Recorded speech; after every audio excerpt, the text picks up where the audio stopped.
थोड़ा बेल के शरबत के बारे में बताइएगा। थोड़ा जानना था, गर्मियाँ आ रही है ना, तो इसलिए जानना चाहता हूँ। भैया अगर बेल की बात करें तो जैसे मैं तो ये कहता हूँ कि हमारे यहाँ तो हम बिहार से हैं, तो हमारे बेल के पेड़ होते थे। तो मेरे नाना के यहाँ खुद होता था, तो नाना जी जब पके होते थे तो हमारे घर लाके छोड़ देते थे, और बोरे के बोरे। क्योंकि ये एक ऐसा फल है जो खराब नहीं होता था, चोट नहीं लगता। जैसे सेब संतरे तो हैं, आपको चोट लग जाता है, खराब दाग धब्बे हो जाते हैं। तो बेल हमारे नाना के यहाँ होता था। हमारी दादी वगैरह क्या करती थी कि गर्मियों के दिनों में बेल का गुद्दा निकाल के पानी में घोल के मिश्री या चीनी मिला के हमें वो पिलाती थी। तो ये तो बहुत हमें बढ़िया। पता। लेकिन आपने जब बोला कि बेल के शरबत के फायदे क्या हैं, तो मैं मेरे पास एक किताब पढ़ी है भैया, आयुर्वेद चिकित्सा सागर। तो मैं उस जी। किताब को खोल के ना आपको बताता हूँ। मेरे को 2-3 मिनट का टाइम दो बस, क्योंकि अभी संजोग ऐसा है कि मैं अभी अध्ययन ही कर रहा था। तो 1 मिनट देखता हूँ बेल के शरबत के बारे में, उसमें क्या-क्या लिखा हुआ है। क्योंकि परंपरा जी। के अनुसार तो यही है कि बेल कैसे होता है। तो भैया इसमें मिल गया बेल का शरबत जो है, इसमें कह रहे हैं कि बेल के अच्छे प्रकार के पके हुए ताजे फलों के गुद्दा को, मतलब उसके गुद्दे को निकाल के एक सेर, मतलब अगर 1 किलो गुद्दा हो गया तो 2 किलो पानी मिलाकर आग पर पकाना है 1 किलो रहने तक, मतलब 1 लीटर पानी रहने तक पकाना है। और उसको छानकर 2 किलो चीनी या मिश्री डालकर ठंडा करके रख छान के बोतल में भर लें। और साथ में ये जी। लिखा हुआ है कि ये जो लिखने का विधि है वो प्रचलित शरबत विधि से है। और मात्रा लेने की मात्रा है कि अगर कोई बड़ा आदमी ले रहा है तो 2 से 4 चम्मच आवश्यकता अनुसार पानी में मिलाकर दिन में 2-3 बार पी सकता है। इसके फायदे हैं, बेल के शरबत का सबसे बड़ा फायदा है प्रवाही का अतिसार, मतलब दस्त, और खास करके खूनी दस्त में।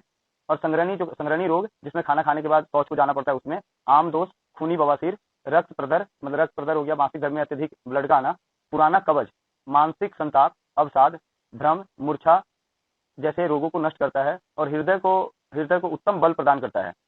और इसके सेवन करने से भैया रक्त और धातु दोनों बढ़ते हैं, खून और जो धातु है दोनों बढ़ते हैं।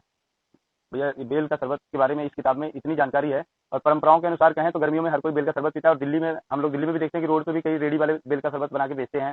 तो मैं सभी भाइयों से, तो आपसे भी आपने कहा तो जी। जी। विनती करूंगा कि बेल का शरबत इस गर्मी में जरूर पिएं।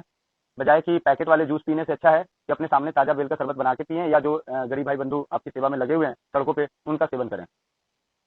वंदे मातरम भैया। और कुछ जी। जी, ये किस महीने से किस महीने तक पीना चाहिए?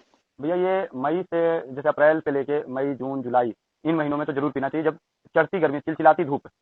और ऐसे बीमारी है जैसे रोग में फायदा करता है, तो बीमारी के हिसाब से कभी भी पिया जा सकता है।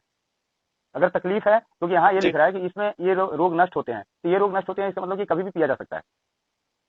जी। जी। जी। हम्म। जी, ठीक है भैया, बहुत बहुत धन्यवाद इतनी अच्छी जानकारी के लिए। तो अभी समय है, तो अब हम परिवार के साथ पियेंगे बेल का जी शरबत।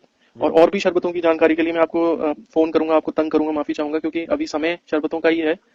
तो आपको फोन करता रहूंगा। वंदे जी मातरम जी, भैया। वंदे मातरम भैया। अभियान या ये बातें या ये ज्ञान सतत निरंतर चलता रहे, इसके लिए आपकी मेरी एक छोटी सी कोई एक एडजस्टमेंट हो जाए तो बहुत अच्छा। मैं ये चाहता हूं कि जो कुछ मैंने सीखा वो आप सीख लो।